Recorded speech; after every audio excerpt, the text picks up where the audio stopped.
Então vamos falar um pouquinho do histórico, né?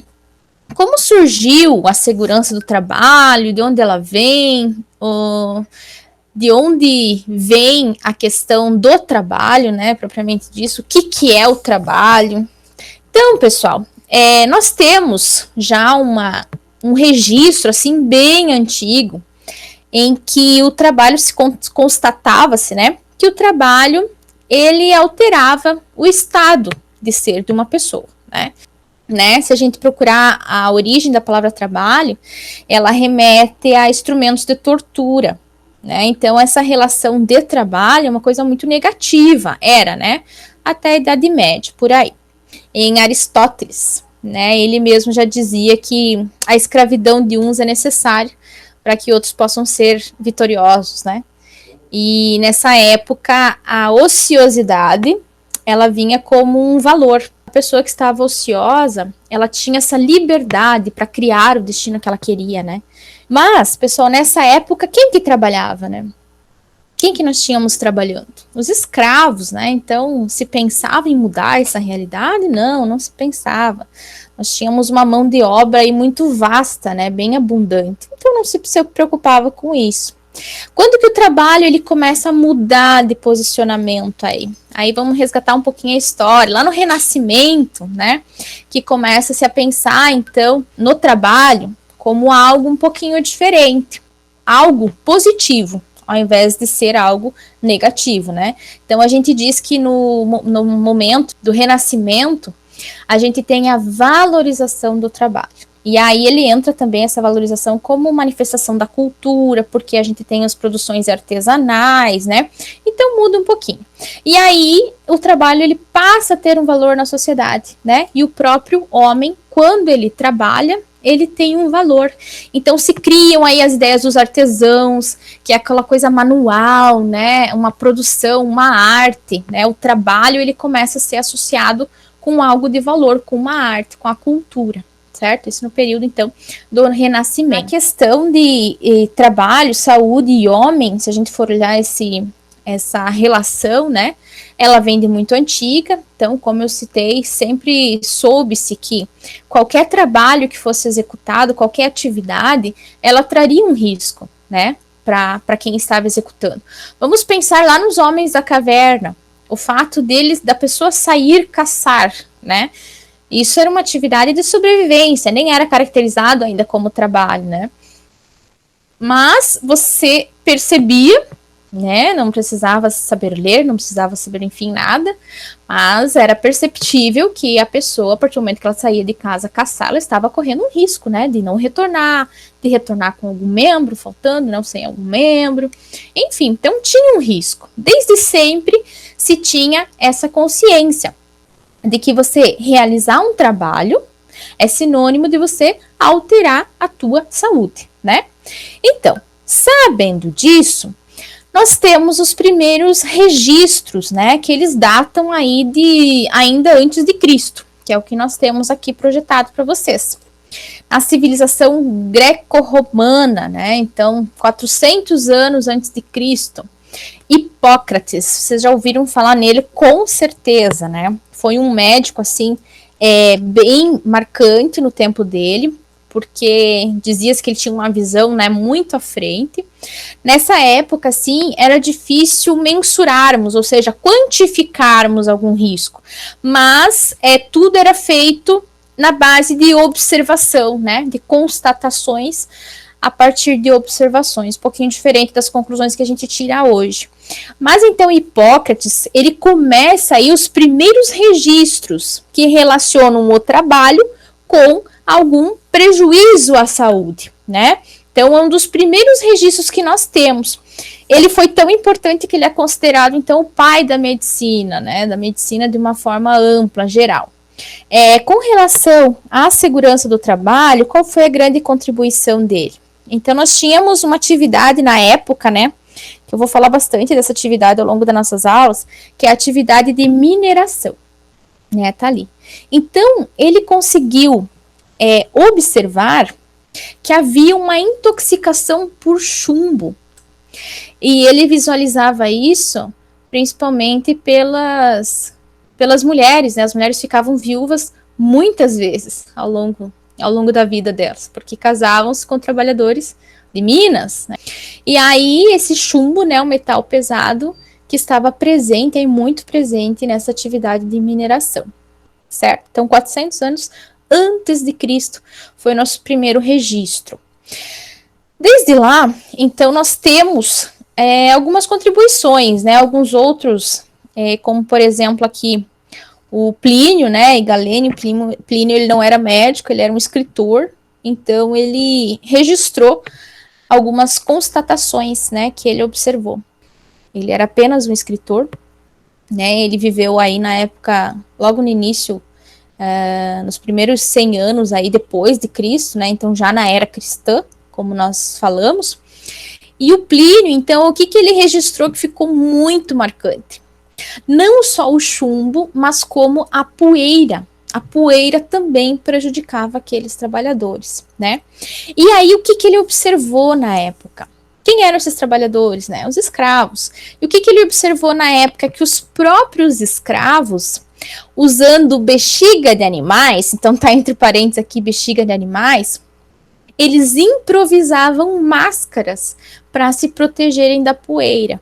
Uma máscara, para ser resistente, né, à poeira, ela não é difícil de ser criada, né? Então, um dos primeiros EPIs que nós temos registro, início da era cristã, eu já vou puxar um gancho agora para a atualidade. Então, pessoal, isso já nos diz algo muito importante que hoje a segurança do trabalho está resgatando, que é escutar o próprio trabalhador que realiza tal atividade. Ninguém vai conhecer melhor o processo, ninguém vai saber como agir de forma mais segura, senão o próprio trabalhador. Mas ele tem que conhecer os riscos, e muitas empresas ainda têm medo que os trabalhadores conheçam os riscos, tá? Então é algo que a segurança do trabalho, ela vem ao longo do tempo de uma postura mais autoritária, e agora ela vem vendo que o caminho não é esse, o caminho é uma postura mais participativa dos próprios trabalhadores. Tá? Então aí a gente consegue ver já. Quem que determinou isso? Quem que criou essa questão das bexigas, né, para proteger as vias respiratórias? Foram os próprios escravos que trabalhavam diretamente com isso, né? É claro que nessa época não se tinha responsabilidade nenhuma, né? O empregador ele não se importava se escravos morriam, se escravos estavam doentes, porque simplesmente descartava e resgatava outros, né? Então era como eu falei anteriormente, era uma mão de obra assim bem abundante. E Plínio também registrou um envenenamento por enxofre e zinco. Então, o contato direto com o enxofre e o zinco, ele acabava penetrando, né, pelas vias respiratórias, muitas vezes, e provocando, então, esse envenenamento. Então, aí foram tudo na atividade de mineração, né? Tudo isso sempre com atividade de mineração. Então, a gente vê que ao longo da história, a atividade de mineração, ela sempre foi muito danosa. Continuando, vejam que a gente passa lá do primeiro século depois de Cristo para 1556, né? Então, muito à frente, né, nós tivemos uma outra contribuição bem importante, de George Bauer, né?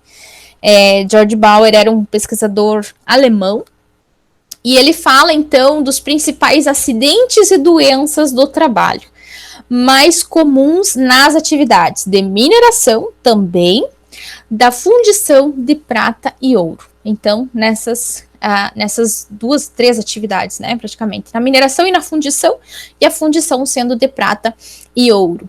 E aí, o George Bauer, ele traz à tona o que chamava-se na época de asma dos mineiros. Por que asma? Porque dificultava a respiração e era um tipo de asma, né? Eles viam dessa forma, era um tipo de asma que atacava especificamente os mineiros. Pessoal, então o que era essa asma? Nós entendemos agora que não é a asma, né, que nós conhecemos, é a tal da silicose. O que é a silicose? É a contaminação da sílica. Quando você respira sílica, ela é como se enrijecesse o teu pulmão. Vamos pensar, né, a grosso modo, como se enrijecesse. Então, nós temos o ar, ele precisa penetrar, né, no nosso pulmão, ele precisa entrar. Então, imagine que esse poro, ele ficava estático, ele não permitia mais essa expansão para que o ar entrasse. Então, ele dificultava o processo respiratório. Era uma doença que ainda, né, é uma doença que mata, sim, a longo prazo. E ela é muito cruel por conta disso. Ela vai diminuindo o poder de respiração dos trabalhadores. Então, ela vai enrijecendo cada vez mais, né, mais partes do pulmão, até que a respiração ela se torna insuficiente, né, ela não é capaz aí de suprir as necessidades do corpo.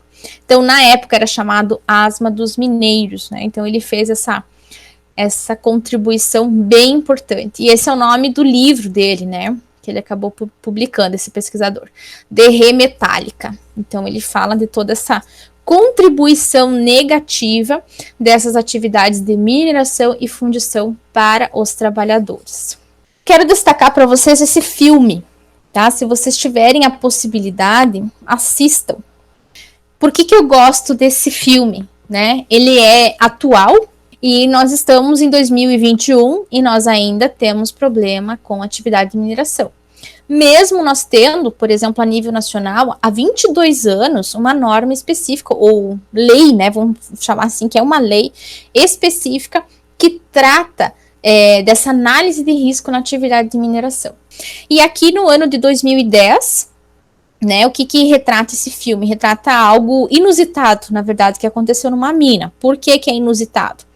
Porque houve a preocupação com os trabalhadores que estavam lá dentro. Então, desde sempre, essa atividade de mineração, ela é tida, assim, ela é essencial, né? Ela enriquece muito os donos quem está se beneficiando, né, com o material extraído, mas ela é muito danosa para os trabalhadores, de uma forma geral, assim. Se a gente for quantificar os riscos que nós temos nesse ambiente, são muitos, tá? Mas nesse caso específico, são os trabalhadores que estão na mina, né, ocorreu de verdade, né. Em 2010, então, no Chile, 33 mineiros entraram, né, era uma mina subterrânea, porque nós temos a céu aberto e temos as subterrâneas. Subterrânea, onde vai escavando, né, vai indo lá pro fundo do solo. Naquela época, eram utilizados espelhos, né, na parede da mina. E aí, toda vez que tinha essa movimentação, os espelhos se quebravam ou caíam, né? Então, detectava-se dessa forma que tinha havido movimentação. E isso foi detectado, foi avisado, né, o responsável, mesmo assim foi feito, foi agido naquele momento com imprudência, né? E foi permitido que os trabalhadores entrassem. Mesmo assim, quando acontece o acidente, que já havia um aviso prévio de que poderia ocorrer, né, já era um risco eminente, que a gente chama, quando a gente vê que aquilo pode acontecer. E aí não vamos muito longe, né, tivemos algo bem parecido aqui em Brumadinho. Então existe muito isso, não só na atividade de mineração, mas em outras, todas as atividades, né.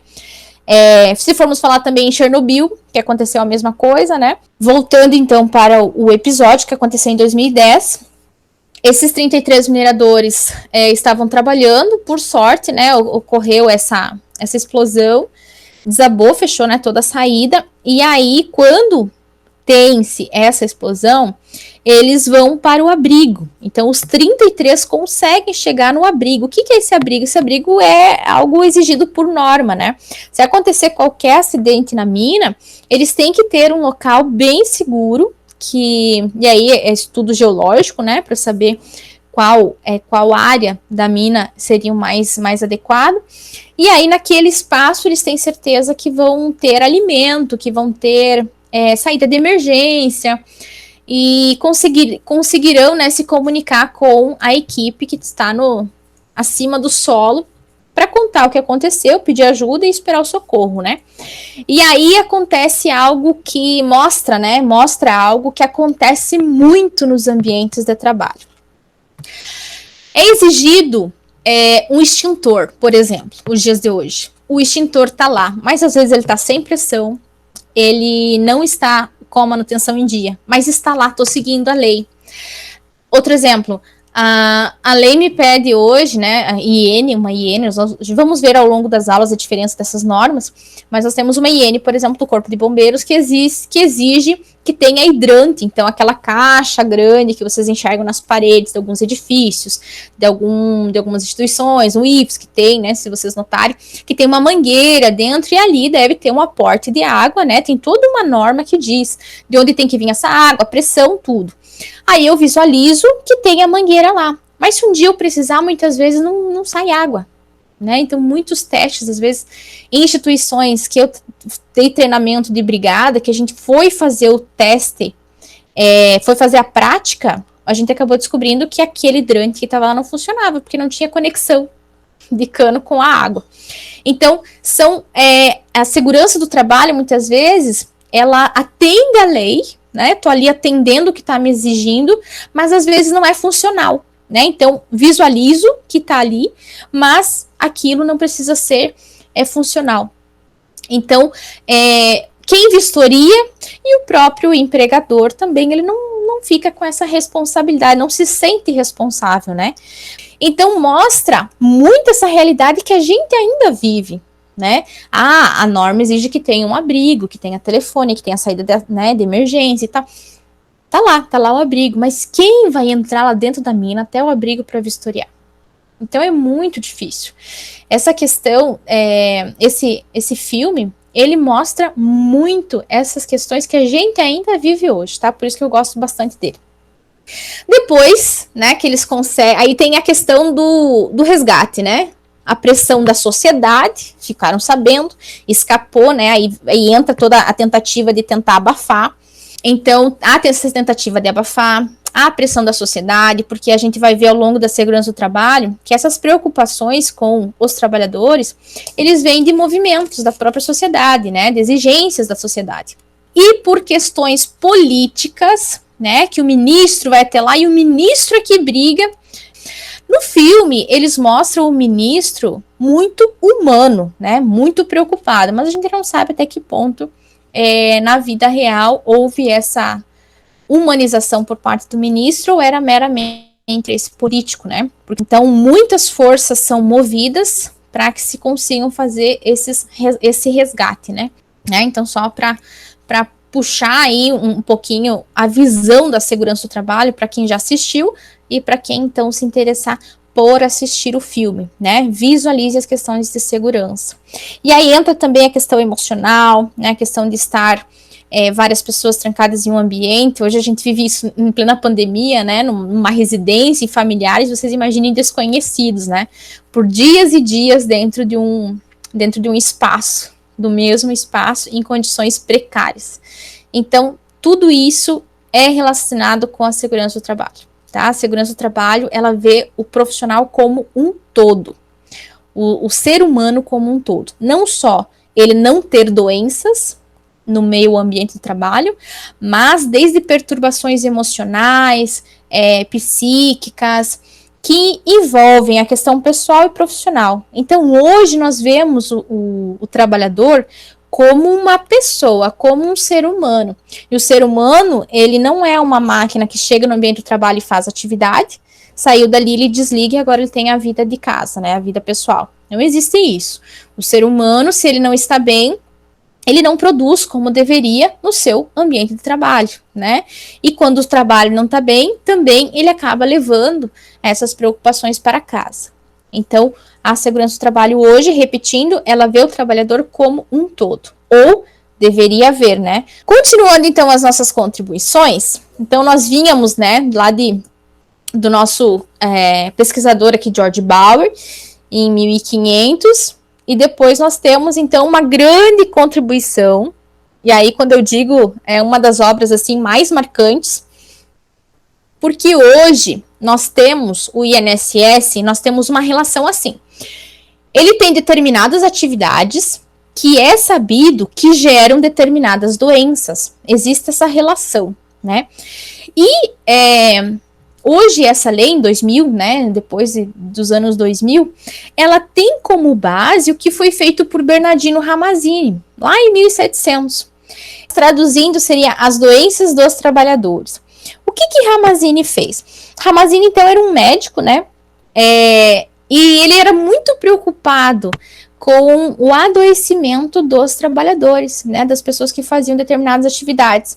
Então, o que ele fez? Quando as pessoas iam até o consultório dele, ele avaliava qual era o problema da pessoa, e aí ele sempre perguntava, o que você faz? Qual é a tua ocupação? Tanto é que ele ficou conhecido, né, como lá vem qual a sua ocupação, né? E ele dizia que os outros médicos deveriam fazer essa pergunta para todos os pacientes que atendiam. Para quê? Aí eles conseguiram relacionar que quando a pessoa chegava no consultório com determinada doença, geralmente a maioria das pessoas que tinham aquela doença faziam a mesma atividade. Né? Então foi uma obra assim dentro para a segurança do trabalho, é uma das principais, tanto é que foi traduzida, né, para a nossa língua, e é uma obra assim de referência quando a gente fala em segurança do trabalho. E por conta disso ele foi então conhecido como o pai da medicina do trabalho, né? Não é da medicina, mas da medicina do trabalho. Pessoal, depois disso, né, nós tivemos um marco muito importante na nossa história, que é a Revolução Industrial, né? Teve aí suas várias fases, mas desde a primeira fase, como aconteceu essa Revolução Industrial, né? Então, como era a produção na época? Era uma produção artesanal, chamada de manufatura, né? Então, ele faz todo o processo, aqui a gente consegue visualizar, né? Então, o trabalhador, o artesão aqui, fazendo o tecido. Então, ele tem aqui a matéria-prima, ele tem o seu filho, criança, ali ajudando, né, os menores, que muitas vezes eram aprendizes, né, quando eu tinha, por exemplo, não era o meu filho, mas era um vizinho, um filho de um amigo, que iam, né, na minha residência, por exemplo, se eu era o artesão, para aprender aquela profissão, então eram os aprendizes. E aí, eram idades assim, pouca idade, né? Eles já começavam a trabalhar como aprendizes. A gente olha para uma cena assim e não consegue ver muitos riscos que possam acontecer com essa criança. É um processo lento de produção, né? Demorava-se muito tempo para fazer um produto, justamente porque era um produto personalizado, né? Era uma arte, era uma obra de arte, por isso o nome, né? O artesão, e por isso o processo de produção artesanal. E aí, quando nós temos a contribuição da mecânica, que é muito importante nesse processo, né? A contribuição da mecânica, ela vem trazendo novas tecnologias, um sistema novo de produção. Então, primeiramente, foi instalado aqui numa residência, né? E aí viu-se que o tempo que eu levava para tecer um fio manualmente, a máquina tecia 8, né, no mesmo tempo. Então, poxa, legal. E aí vem as ideias. Pô, se tece 8, de repente posso tecer 16. E aí vamos aumentando. Só que se nós vamos aumentando essa produção, a quantidade de fios que a máquina tece, ela também aumenta de tamanho. E aí ela não cabe mais na residência. E ela vai para galpões. Essa máquina vai para grandes galpões. E aí se olha todo aquele espaço e diz, eu posso ter várias máquinas iguais a essa e eu vou ter um processo de produção muito mais rápido. Aí vem a disputa, porque aqui eu tenho um processo artesanal que demora muito tempo para ser feito e ele tem um custo elevado. Aqui eu tenho um processo de maquinofatura. O que é maquinofatura? Uma produção que utiliza máquinas. E aí ela consegue produzir numa velocidade muito grande. E aí o que começa a acontecer? As pessoas deixam de ser artesãs e vem trabalhar nas fábricas. E aí, quem vem trabalhar nas fábricas? Homens, mulheres, crianças. O que começa a acontecer? Começam essas crianças que vocês estão vendo aqui, ó, várias engrenagens, em que um cabelo pode enroscar, em que um pedaço da roupa, geralmente as mulheres usavam vestidos, né? Nós podemos ver aqui todas as mulheres e todas com vestidos. Era muito fácil enroscar aqui um pedaço da roupa, e aí nós termos mortes, nós temos mutilações, nós temos inúmeros acidentes dentro das fábricas. Então, a segurança do trabalho, ela nasce aí, nasce da Revolução Industrial, mas ela nasce de uma forma negativa. Pessoal, pergunto para vocês, não aconteciam mortes antes da Revolução Industrial? O trabalho ele não gerava mortes? Gerava mortes, mas era quem que morria naquela época? Um exemplo de uma mina a céu aberto, que todo mundo pensa, não tem muito risco. Uma mina a céu aberto, ela desmorona muito fácil nessa época, porque não se tinham essa noção de resistência do solo, né? A situação do solo, umidade, tudo interfere na resistência. Ainda hoje a gente tem muitos trabalhadores abrindo vala e sofrendo e sendo soterrados. Imagine naquela época. Hoje nós já temos estudos. A física do solo estuda isso, né? A resistência de cada tipo de solo em cada grau de umidade. Agora, aqui, quando nós temos a maquinofatura depois da Revolução Industrial, nós temos pessoas que são cidadãos, que não são escravos, e elas estão morrendo dentro das fábricas. Então, começa a haver uma união desses trabalhadores, uma pressão em cima da sociedade, para que o governo interfira, né, e crie maneiras de isso não acontecer mais, ou de minimizar. Onde que aconteceu essa Revolução Industrial? Ela começou na Inglaterra, né? Então, nós tivemos esse início de tudo na Inglaterra. E, consequentemente, as primeiras leis também foram na Inglaterra. Tá? Então, nessa época, a gente nem falava em segurança do trabalho, nem existia, né? Nem a tecnologia tinha chegado no Brasil. Né? No Brasil, a gente tem algo muito posterior. Mas, a nível mundial, já existia expressão da sociedade para se pensar num ambiente mais seguro. Né? Então, aqui o início, né, em 1760, então, na Inglaterra, que acho que todo mundo já ouviu falar e muito, né, da Revolução Industrial. Eu gosto de indicar sempre alguns filmes, né? Então eu deixo esses 3 aqui, eles estão disponíveis no YouTube. Esse primeiro, ele vai falar da Enciclopédia Britânica, ele vai falar da Revolução Industrial de uma forma bem lúdica. Tem um outro documentário muito bacana que mostra todo o processo de industrialização nos Estados Unidos. Então, mostra muito essa questão do governo, essa questão de disputa por poder, né, que foi o grande motivador para acontecer essa industrialização, né, norte-americana. E aí acontecem as primeiras organizações sindicais, né, acontece nessa época, os trabalhadores eles começam a ver que eles precisam se unir para mudar essas condições. Essa Revolução Industrial, ela traz aí mudanças econômicas, mudanças tecnológicas, que são positivas, mas ela traz também muitas mudanças sociais.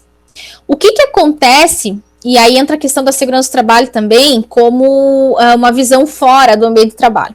Então, dentro do trabalho, nós temos o quê? Uma segmentação dessa atividade, tipo agora, ao invés de eu fazer todo o processo artesanal, eu vou só apertar parafuso, né? Eu só aperto parafuso, essa é a minha profissão, essa é a minha função. Além disso, nós temos o ritmo de trabalho, né, que não é mais nós que determinamos, é uma fábrica, é um responsável que determina o ritmo de trabalho, o quanto você vai produzir. E aí nós temos também, fora da empresa, nós temos as condições precárias, principalmente sanitárias. Nós sabemos que a expectativa de vida do ser humano só aumentou depois de nós termos tratamento, né, de esgoto, por exemplo, não termos mais aquelas questões sanitárias precárias. Então, se vocês estudarem um pouquinho isso, resgatarem, nós vamos ver que eram muitas doenças que se proliferavam ali. Você imagina ao redor da fábrica, eu tenho várias famílias morando em situações precárias, e sem tratamento nenhum, né? Sem tratamento nenhum sanitário ali, de esgoto, principalmente. Então, acabavam que muitas doenças acabavam se proliferando, e aí nós tínhamos o adoecimento dentro da fábrica por conta do trabalho, e também fora da fábrica por conta dessas questões sanitárias, tá? E aí, com isso, eu destaco esse filme Tempos Modernos, antigo, mas ele faz uma crítica muito forte. com a industrialização norte-americana, né, onde eu tenho ali os dois sistemas de produção, que é o Fordismo e o Taylorismo, né? Fordismo, criado pela Ford, né, nas indústrias automobilísticas, em que o que acontece? O Taylorismo e o Fordismo, eles se unem, né? São dois sistemas que acabam trabalhando sempre em conjunto. Eles segmentam a função, agora eu só faço a função de apertar o parafuso e ainda tem uma esteira que dita o meu ritmo de trabalho. Então eu não aperto aqui o parafuso na hora que eu quero, né? Porque como eu quero trabalhar, mesmo que segmentado, eu aperto aqui, depois eu vou para outro produto, aperto lá. E aí se pensou, peraí, se eu deixar o trabalhador sempre no mesmo lugar dele e fazendo aqui a função, vai andar muito mais rápido, né? E assim se fez. Em 2021, nós ainda temos esses sistemas impregnados, né, dentro de várias fábricas. E a principal delas, mais danosa, são os frigoríficos, que servem aí de exemplo, né? Esse sistema em que a esteira dita o ritmo de trabalho, né? Então, o Tempos Modernos, ele faz muito essa crítica ao sistema de produção dentro do ambiente de trabalho. Consequência dessa forma de trabalho, ele tem um adoecimento mental, se vocês perceberem, isso mostra também no filme, que ele sai com aquele tique, né, aquele problema, que seria uma LER hoje, né, uma lesão por esforço repetitivo, e aí mostra a precariedade que ele vivia, que ele não tinha nem onde morar, e que ele acha uma casa em condições precárias também, à beira de um rio, né, e ele começa a fazer ali a casa dele, a moradia dele. Assistam de novo agora, cuidando dessas questões relacionadas, né, à segurança do trabalho. Pessoal, seguimos então, eu quero dar um panorama geral para a gente compreender a situação da época, tá? O contexto. Então, nós temos aqui o surgimento das primeiras leis. Onde elas surgiram? Lá na Inglaterra, né? Se começou-se o processo lá, as leis também começaram lá. Então, nós temos aí, em 1802 somente, né? Então, quase, vamos colocar 50 anos, né? Depois do início da Revolução Industrial. Então, se manteve aquela situação por muito tempo, né? Até que o governo começou a intervir. E como eram as primeiras leis? Percebam.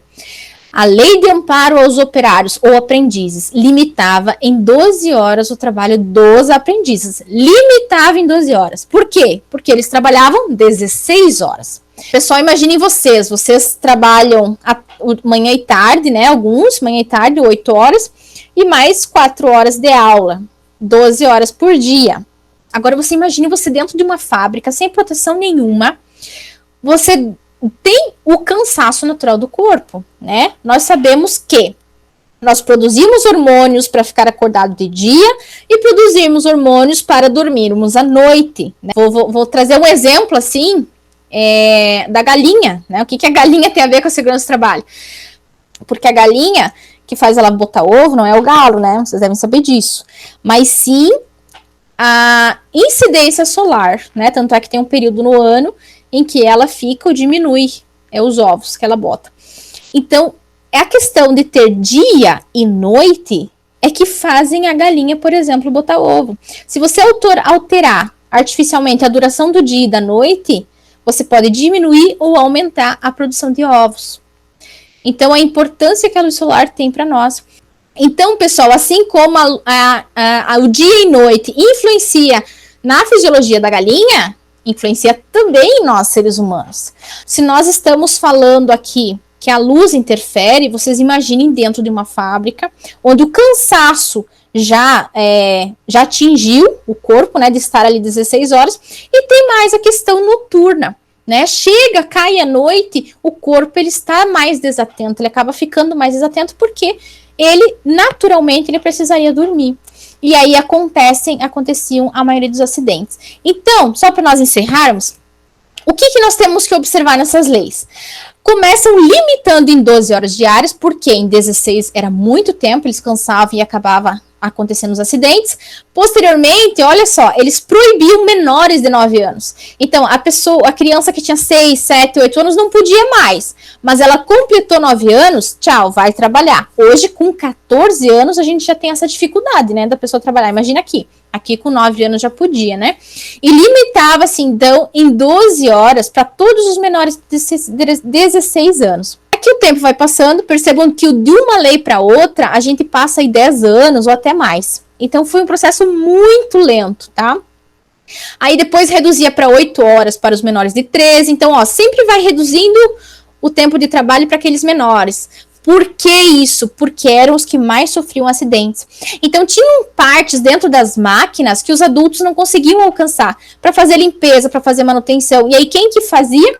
A criança. A criança entrava em alguns lugares das máquinas para poder fazer somente aquele tamanho, né? Sendo pequenas, elas conseguiam fazer tal limpeza. E aí acabavam falecendo, né? Aconteciam acidentes nesse sentido.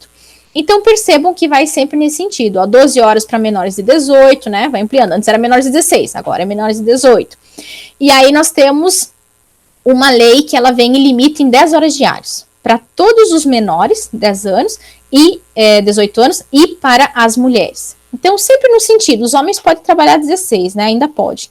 Porque eram os que mais, os homens sofriam menos acidentes, né? Paramos em 1900, onde nós temos a determinação da jornada diária de 8 horas, né? Que é muito parecido com o que nós temos agora. E a folga ali do meio-dia por semana, então vem daí a cultura de trabalhar até sábado, meio-dia, né? Nesse caso era até domingo, né? Ao meio-dia. Tinha-se somente meio período por semana de folga. E aí depois tem a criação do Código de Leis Trabalhistas. Aí a coisa acelera. Por quê? Porque não é mais o processo oneroso de aprovar uma lei. São estatutos e portarias.